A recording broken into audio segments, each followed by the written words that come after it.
আসসালামু আলাইকুম। একটা কথা আমি সবসময় বলি সেটা হচ্ছে নাহিদ রানা ভালো পিচে তিনি একদম ফাটিয়ে দেবেন। সেটা প্রত্যেকটা ক্ষেত্রেই তিনি ফাটিয়ে দেবেন।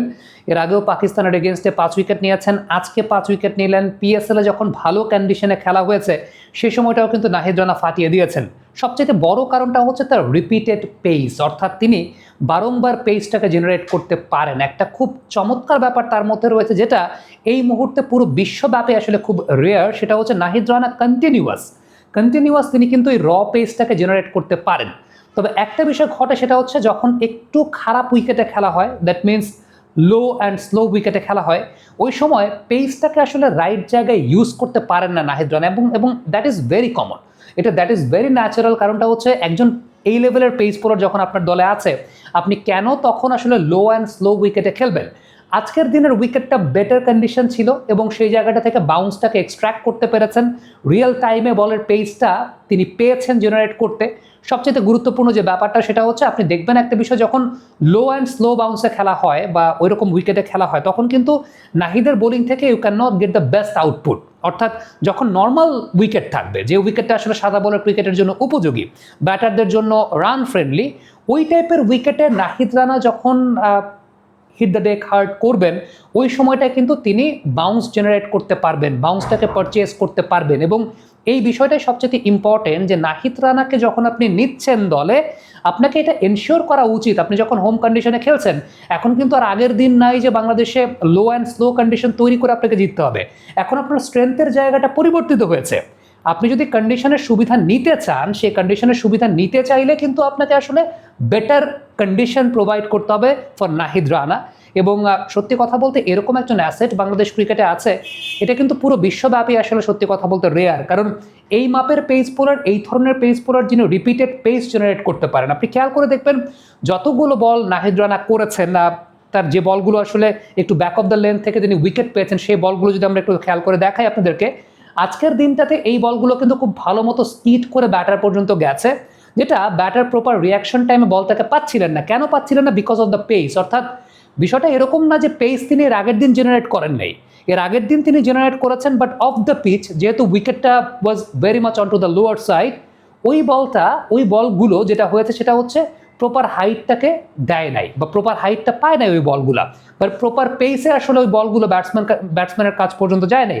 যেটা আজকের দিনে নাহিদ রানা যে বলগুলো করেছেন প্রপার পেস, আমার মনে হয় যে তার রিদমটা খুব ভালো মতো ছিল এবং তার এই বৈশিষ্ট্যের জায়গাটা তো আছে যে রিপিটেড পেসে তিনি বোলিং করতে পারেন বারংবার। এবং তার একটা বিষয় আপনি খুব উল্লেখযোগ্যভাবে দেখবেন, সেটা হচ্ছে পেস কিন্তু খুব বেশি নামে না।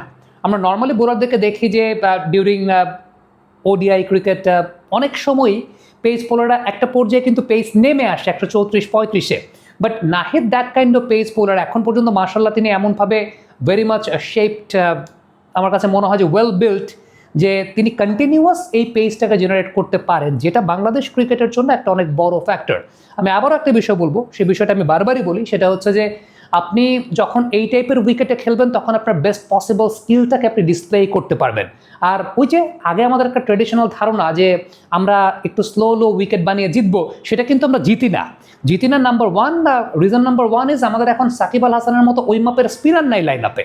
সো ওই টাইপের উইকেট বানিয়ে সেটার একটা বেস্ট আউটপুট জেনারেট করার মতো স্পিনার আমাদের দেশের নাই।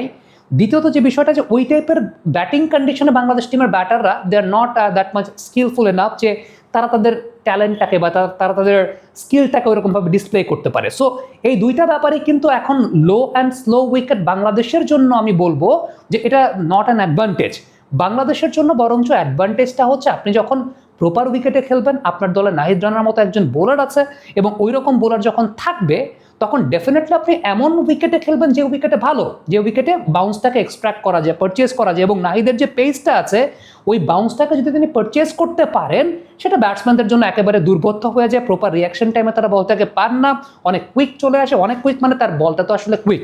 সো দ্রুতগতির বোলার আপনার দলে যখন এরকম একজন বোলার আছে, ডেফিনেটলি আমার কাছে মনে হয় যে স্ট্র্যাটেজিক্যাল যে জায়গাটা, সেই স্ট্র্যাটেজিক্যাল জায়গাটাতে বাংলাদেশের টিম ম্যানেজমেন্টের, যেমন আজকে তাদের বোধোদয় হয়েছে, এর আগের ম্যাচে হারের পরে অনেক কথাবার্তা হয়েছিল ওই জায়গাটায় যে বাংলাদেশ তো তাদের স্ট্রেংথটাকে ব্যবহারই করতে পারে নাই। সো এই জায়গাটা আমার কাছে মনে হয় যে from now on Bangladesh team management এই ব্যাপারটাতে অনেক সচেতন থাকার চেষ্টা করবে। আর নাহিদের আজকে একটা খুব ইম্পর্টেন্ট বিষয় আমি বলবো, সেটা হচ্ছে ইয়র্কারগুলোকে এক্সিকিউট করতে পেরেছেন। নাহিদের একটা বিষয় থাকে, সেটা হচ্ছে তার স্টক লেন্থটা তো একটু ব্যাক অফ দ্য লেন্থ কিংবা একটু শর্ট অফ দ্য লেন্থ। এই লেন্থ থেকে তিনি আসলে প্রপার বাউন্সটাকে পারচেজ করতে পারেন, পেসটাকে ওই লেন্থে ব্যবহার করতে পারেন, কিন্তু যখনই তিনি বলটাকে একটু সামনের দিকে পিচ করার চেষ্টা করেন তখন পেসটাকে প্রপারলি ইউজ করতে পারেন না। কিন্তু আজকে একটা বিষয় লক্ষ্য করা গেছে, ইয়র্কারগুলোকে খুব ভালো মতো এক্সিকিউট করতে পেরেছেন প্রপার পেসে, এবং এই পুরো বিষয়টাই অল টুগেদার আমার কাছে মনে হয় যে নাহিদ রানার এই পুরো বোলিং ডিসপ্লেটা এটা বর্তমানে বিশ্বের অন্যান্য সব দেশের জন্য একটা ঈর্ষণীয় ব্যাপার, কারণ এই মাপের বোলার, এই রকম বোলার যিনি রিপিটেড পেস জেনারেট করতে পারেন, সেটা পুরো বিশ্বব্যাপী আসলে আমি এই মুহূর্তে ওইভাবে আর দেখি না। কমেন্ট বক্সে আপনাদের মন্তব্য মতামত জানতে চাই, লিখে পাঠাবেন।